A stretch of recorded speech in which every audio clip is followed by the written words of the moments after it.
sebelum kita lanjut ke pelajaran selanjutnya yaitu pembinaan KA, dirapikan dulu mejanya, kursinya biar kalian selesai nyaman mungkin, biar kita belajarnya lebih enak. Mungkin dulu itu semua di tengah aja, mungkin di tengah antara meja yang atas dan yang bawah.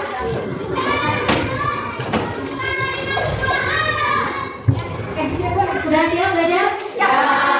Kita semangat dulu ya karena ini harus istirahat biar semakin semangat. Semangat.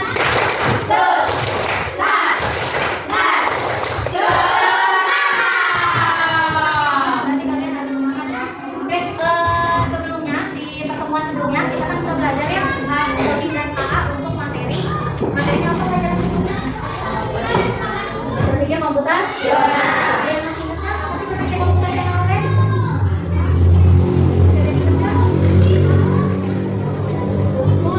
Berpikir bagaimana caranya memecahkan masalah secara teratur, secara berurutan, yang tadi juga masuk. Kemarin berpikir komputasional atau cara berpikir komputer itu ada 4, ada yang masih ingat sebelum kita selanjutnya. Ada yang ingat? Memecahkan masalah, terus mengenal pola, membuat langkah-langkah. Satu lagi. Lupa lagi? Nanti diingat kembali ya untuk apa namanya langkah-langkah menyaring informasi penting ya. Terus satu lagi nanti sebelum kita masuk ke materi baru itu jangan sampai kalian lupa materi sebelumnya karena antara materi sebelumnya dengan materi selanjutnya itu saling berkaitan. Paham sampai sini? Sebelumnya sebelum kita mulai pembelajaran untuk hari ini insya Allah kita akan belajar tentang mengenal kecerdasan artifisial. Mudah-mudahan nggak ngantuk ya karena ini suasananya harus istirahat di bawah. Oke, di sini ada 3 hal yang akan kita pelajari. Ibu minta Andika buat bacain. Yang pertama, apa yang akan kita pelajari? Oke, apa itu kecerdasan artifisial? Yang kedua, Ibu minta Hafiz tolong dibacakan. Oke, yang kedua kita akan mempelajari bagaimana karakteristik dari kecerdasan artifisial. Untuk yang ketiga, Ibu minta tolong aja tolong bacain Jam. Apa kecerdasan artifisial ini? Penting. Adapun tujuan pembelajaran hari ini, yang pertama itu bisa dibacain sama si Kit. Peserta didik mampu menjelaskan kecerdasan artifisial dengan jelas. Yang pertama, nantinya kalian diminta untuk menjelaskan kecerdasan artifisial dengan jelas, tentunya dengan pemahaman kalian sendiri. Yang kedua, Ibu minta tolong nomor 4 tolong bacain Mbak.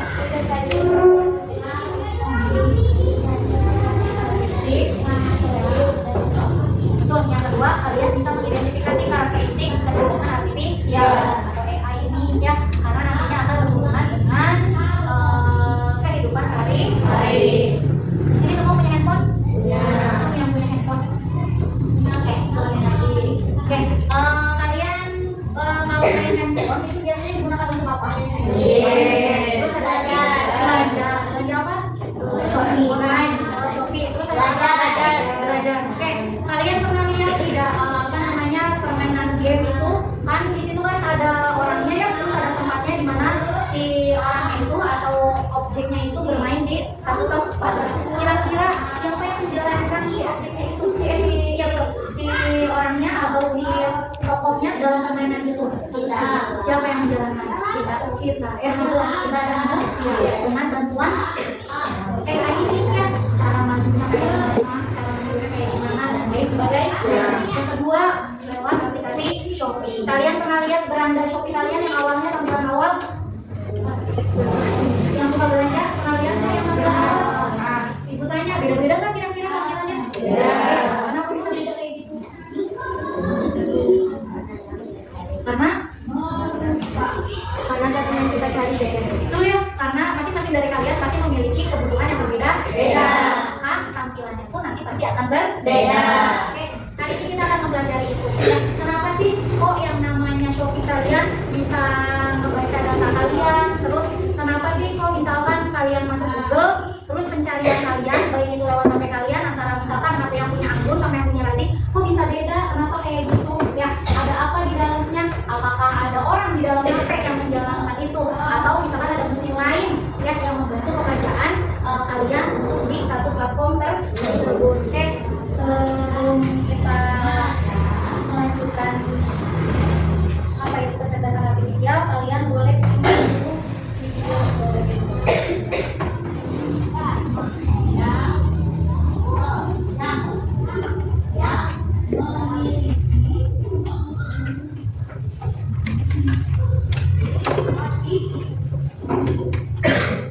simak videonya baik-baik, karena nanti dari video ini kalian harus bisa merangkum menggunakan bahasa kalian sendiri. Nanti Ibu akan membagikan LKPD sama kalian satu kelompok satu ya.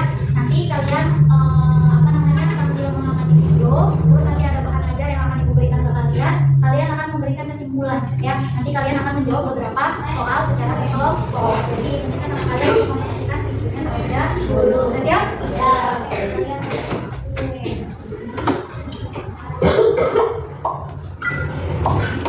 Apa hal pertama yang muncul di pikiranmu ketika mendengar kata AI atau kecerdasan buatan? Apakah AI jahat seperti di film-film Hollywood? AI jahat atau evil AI hanyalah khayalan pembuat film saja ya. Namun sebenarnya AI sudah merupakan kenyataan dalam kehidupan sehari-hari kita. Kalian sering loh menggunakan AI. Ketika buka handphone, fitur fingerprint atau face unlock menggunakan AI untuk dapat mendeteksi sidik jari atau wajah kalian dengan lebih cepat. Ketika googling, adanya AI akan memberikan hasil pencarian yang lebih sesuai dengan minat dan kebutuhan kalian. AI juga banyak digunakan pada berbagai aplikasi loh. Contohnya fitur deepface pada Facebook yang mampu mengenali wajah yang ada di dalam foto. Filter foto juga menggunakan AI agar dapat menyesuaikan dengan bentuk wajah. Kalau kalian terbiasa nonton atau like konten K-pop misalnya, akan muncul rekomendasi konten yang enggak jauh-jauh dari K-pop juga. Bukan hanya di media sosial, rekomendasi musik atau film di aplikasi streaming, iklan produk pada e-commerce, rekomendasi dari virtual assistant seperti Google Assistant atau Siri juga menggunakan AI untuk mempelajari dan menyesuaikan dengan aktivitas yang biasa kalian lakukan. AI juga ada pada Google Maps untuk menganalisis rute yang paling cepat dari perkiraan waktu yang dibutuhkan. Pada game online, AI dipakai untuk mengendalikan permainan bot dan membuat karakter serta grafis permainan menjadi lebih hidup dan realistis. Lalu, apa itu AI? AI atau Artificial Intelligence atau kecerdasan buatan adalah sistem yang memungkinkan mesin atau komputer untuk berpikir, belajar, dan melakukan tugas seperti manusia. Istilah AI muncul pada tahun 1956 dalam konferensi Dartmouth yang diinisiasi oleh John McCarthy, seorang ilmuwan komputer. Jadi bisa tahu rute-rute pencarian jalan yang terbaik ya. Nah itu dibuatnya sama siapa? Sebenarnya buatan kita. Cuman dibuatkan datanya nantinya justru untuk memudahkan kita sebagai manusia. Ya, contoh yang paling dekat. Selanjutnya yang kedua, karakteristik dari kecerdasan artifisial. Yang pertama, kecerdasan artifisial ini belajar dari data atau disebut juga machine learning. Kecerdasan artifisial tidak seperti mesin biasa yang hanya bisa mengerjakan satu tugas tetap. Nggak kayak kalkulator, kan kalkulatornya cuma satu aja, TV itu aja yang dikerjain, yaitu menghitung ya, nggak bisa yang lainnya. Karena KA bisa belajar dari data yang diberikan kepadanya, maka semakin banyak data yang kita kasih ke si mesinnya, maka akan semakin baik kemampuannya ya. Contoh, ketika kalian memasukkan kata kunci pada YouTube ya, pertamanya kalian misalkan menonton kartun Upin dan Ipin, nanti akan keluar, terus nanti kalian melakukan pencarian secara terus menerus ya. Nanti itu akan semakin akurat lagi pencariannya, bahkan sampai ke episode yang terdetail ya, sampai yang benar-benar khusus episode itu. Oke, selanjutnya ini dari ini salah satunya adalah YouTube yang ibu ya, platform YouTube yang ibu yang suka hasil pencariannya itu senang nonton kartun, maka yang keluar akan ada kartun. Selanjutnya ibu senang nonton podcast, maka yang keluar adalah podcast. Yang terakhir, karena ibu senang cerita horor, maka yang akan keluar adalah rekomendasinya adalah tentang cerita horor. Seperti itu. Akan berbeda dengan tampilan rekomendasi platform YouTube dari kalian masing-masing. Ya. Kenapa? Karena pencarian data yang ibu dan kalian cari itu sangat berbeda. Nanti dia akan mencari lewat mesin learning ini. Yang kedua, karakteristik dari AI itu ada juga pada Google Translate ya. Karena semakin banyak di sini juga sama. Karena makin banyak bahasa di dunia ini, maka akan semakin banyak data yang dimasukkan oleh Google Translate ya. Ada beberapa nanti kita bisa lihat ya, lewat rumput dan lain sebagainya. Selanjutnya ada karakteristik kecerdasan artifisial yang kedua, yaitu mampu beradaptasi dan meningkatkan performanya. KA bisa berubah dan menyesuaikan diri berdasarkan pengalaman. Jika KA awalnya sering melakukan kesalahan, maka ia bisa memperbaiki dirinya sendiri dengan belajar dari kesalahan tersebut. Semakin banyak data yang kalian masukin, semakin rinci, maka KA ini akan semakin mempelajari apa kesalahan di yang sebelumnya. Ya. Contohnya adalah pada penggunaan Google Maps ya. Kalau misalkan kalian pakai Google Maps, terus kalian misalkan mau dari sini ke Panjang kalian salah baca maps-nya. Kalian yang harusnya 2 meter lagi belok ke kiri, kalian sebelum 2 meter udah belok ke kiri misalkan. Nah, nanti maps akan cepat berubah, langsung berubah memutar arahnya kemana kira-kira jalan yang terbaik yang bisa menuju Panjalu dan tidak membuat diri kalian tersesat di jalan. Seperti itu ya. Selanjutnya, karakteristik lainnya adalah KA bekerja berdasarkan algoritma. Nah, ini yang kemarin yang berpikir komputasional. Berdasarkan polanya seperti apa ya? KA bekerja dengan yang disebut sebagai algoritma. Dengan algoritma ini KA bisa memprediksi sesuatu sebelum terjadi berdasarkan pola data yang telah dipelajari. Misalkan pada aplikasi Shopee, kalian mencari apa? Ya, yang pertama misalkan cari sendal. Ya, yang kedua cari baju, yang ketiga cari kerudung. Karena itu terus yang kalian cari, karena nanti akan terbuat polanya, ada algoritmanya. Jadi nanti yang keluar di tampilan Shopee kalian itu ya nggak jauh-jauh dari kerudung, dari baju, sama dari sendal. Seperti itu ya. Jadi itu berdasarkan algoritma. Selanjutnya, yang terakhir dari karakteristik kecerdasan artifisial ini adalah mengenali pola dan membuat keputusan secara otomatis atau biasa disebut pattern recognition dan decision making. Di sini KA tidak hanya melihat pada foto sebelumnya, tidak akan mencari foto terdekat yang hampir sama yang objeknya ada orang-orang seperti ini. Paham sampai sini? Ada yang mau ditanyakan sebelum berlanjut materinya? Ada? Sudah sampai sini masih bisa paham? Oke, kita lanjut. Nah, di sini ada perbedaan kecerdasan antara KA dan kecerdasan pada manusia. Walaupun kecerdasan artifisial atau buatan itu sangat canggih, ya, tapi ada yang lebih canggih. Siapa yang lebih canggihnya? Ini kecerdasan manusia. Biar mengantuk, biar gak capek belajarnya. Cik, ini pengen minta perbedaan yang pertama dibacakan sama Julfi. Bacain Fi perbedaan kecerdasan artifisial sama kecerdasan manusia yang pertama Fi. Tidak memiliki perasaan dan mengikuti instruksi.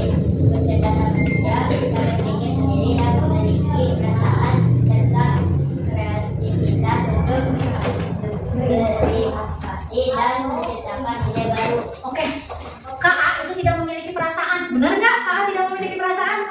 Contohnya tadi ada pada Sophia dan lain sebagainya. Ketika tidak dia pernah merasa kesepian nggak atau merasa sedih nggak? Kira-kira? Enggak ya. Selanjutnya, kalau kecerdasan manusia bisa berpikir sendiri dan memiliki perasaan. Benar nggak kalau kalian memiliki perasaan? Benar nggak? Masih nggak ada. Berarti robot ya kalian ya. Selanjutnya, kreativitas untuk berinovasi dan menciptakan ide. Betul ya. Kalian pengen bikin, contohnya kalian suka bikin apa sih? Pengen bikin mainan ya? Melihat nilai utuh. Dari rumah kayak gitu di cara-caranya dan lain sebagainya. Tapi karena kalian punya kreativitas, punya daya cipta yang lebih, maka kalian pasti akan membuat hal yang berbeda dari yang sebelumnya. Yang kedua, kecerdasan artifisial yang kedua, kakak bacain kak. Kalau kecerdasan manusia,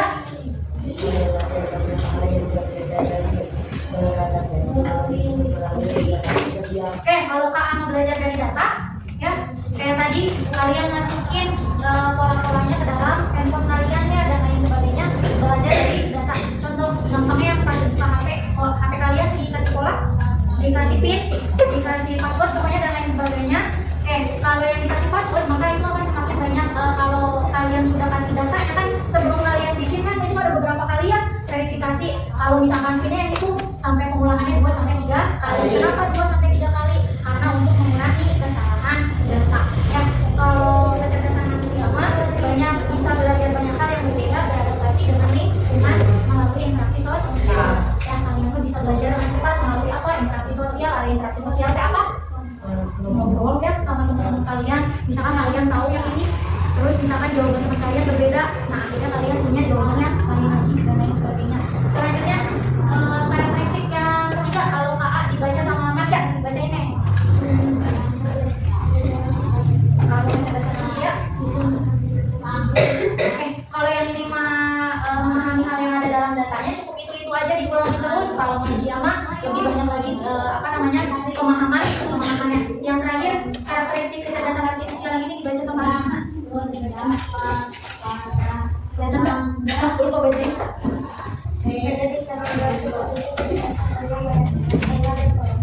Kalau kecerdasan manusianya Bisa membuat keputusan dalam menentukan emosi. Tuh, kalau kecerdasan artifisial mah cuma berdasarkan pola, berdasarkan angka ya, membuat keputusannya kalau kecerdasan manusia mah bisa melalui yang lainnya. Kenapa? Karena dia punya perasaan, ada intuisi, ada moral dan etika. Oke. Di sini kesimpulannya, kecerdasan artifisial bisa menjadi sangat pintar dalam tugas-tugas tertentu. Kemampuannya terbatas karena tidak memiliki akal, intuisi, dan kreativitas seperti layaknya manusia.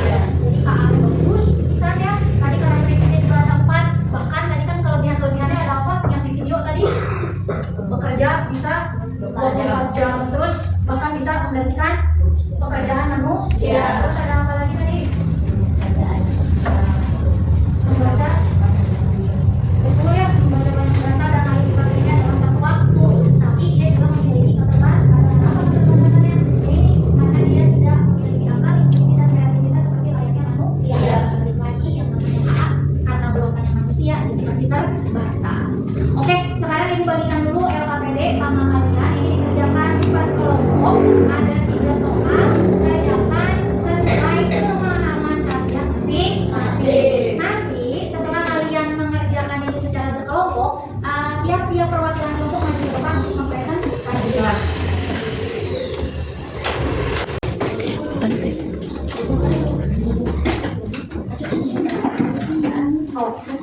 Kecerdasan artifisial.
Oke, kita warahmatullahi wabarakatuh. Kami dari kelompok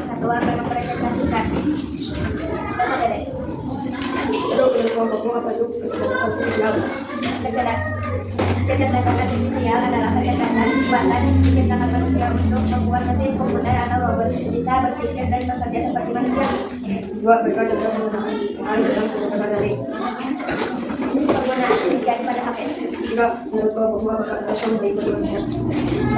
saya mempunyai mesin cuci dan bisa membantu saat itu saja mencuci.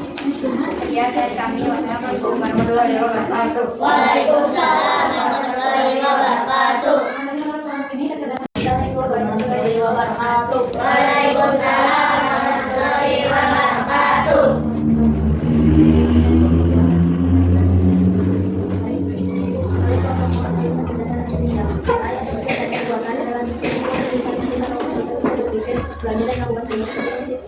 Adalah kecerdasan buatan yang kecerdasan buatan yang memungkinkan manusia untuk berpikir, belajar, dan melakukan tugas seperti manusia. Oke, yang kedua. Oke, penggunaannya dalam kehidupan sehari-hari, contohnya kalau kelompok ini pencarian online pada aplikasi. Oh, ini kalau yang ini ternyata contoh AI dalam kehidupan sehari-harinya kayak yang tadi yang ada di contoh, yaitu menggunakan aplikasi belanja. Pada mesin bisa kelompokmu apakah AI selalu baik bagi manusia? Ya, AI baik bagi manusia, tapi terkadang salah untuk menjawab. Oke, menurut kelompok ini ternyata ada perbedaan nih dari kelompok yang sebelumnya. AI itu baik, tapi ternyata kadang AI ini bisa membuat keputusan yang salah, ada yang salahnya juga. Oke, jangan lupa kasih tepuk tangan dulu untuk kelompok 1 dan kelompok 2. Terima kasih. perhatiannya. Kelompok 3 sekarang.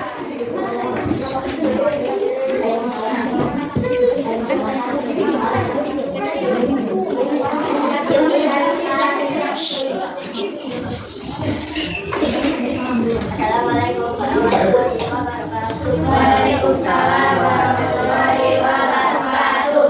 Kami dari kelompok 3 akan mempresentasikan dari hasil diskusi kami. Nomor 1, menurut kelompokmu apa itu kecerdasan artifisial? Kecerdasan artifisial adalah kecerdasan buatan yang diciptakan manusia untuk membuat mesin atau robot bisa berpikir dan bekerja seperti manusia. Berikan contoh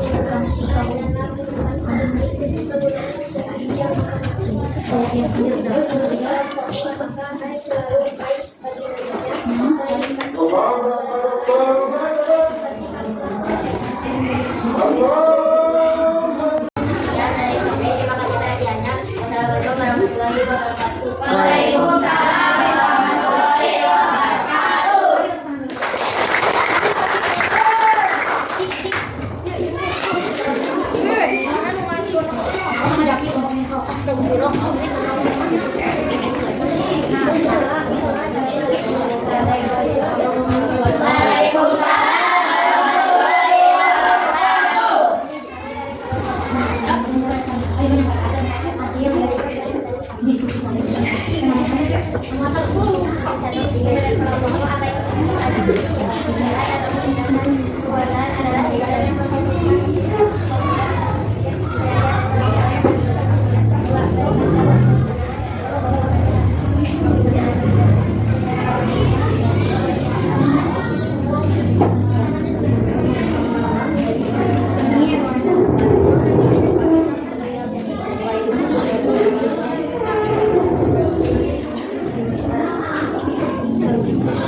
Bagi-bagiannya, oh kadang ternyata lagi pernah nyoba kalau pakai ChatGPT ternyata kadang masih ada yang ada kesalahan. Oke, boleh tutup. Waalaikumsalam warahmatullahi wabarakatuh.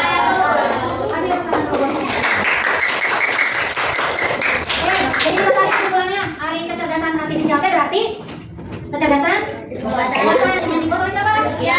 Untuk apa? Betul, untuk meringankan pekerjaan manusia atau mesin yang dibuat ya cara berpikirnya, cara bekerjanya layaknya seperti manusia. Sekarang sama nggak antara kecerdasan artifisial dengan kecerdasan manusia? Beda.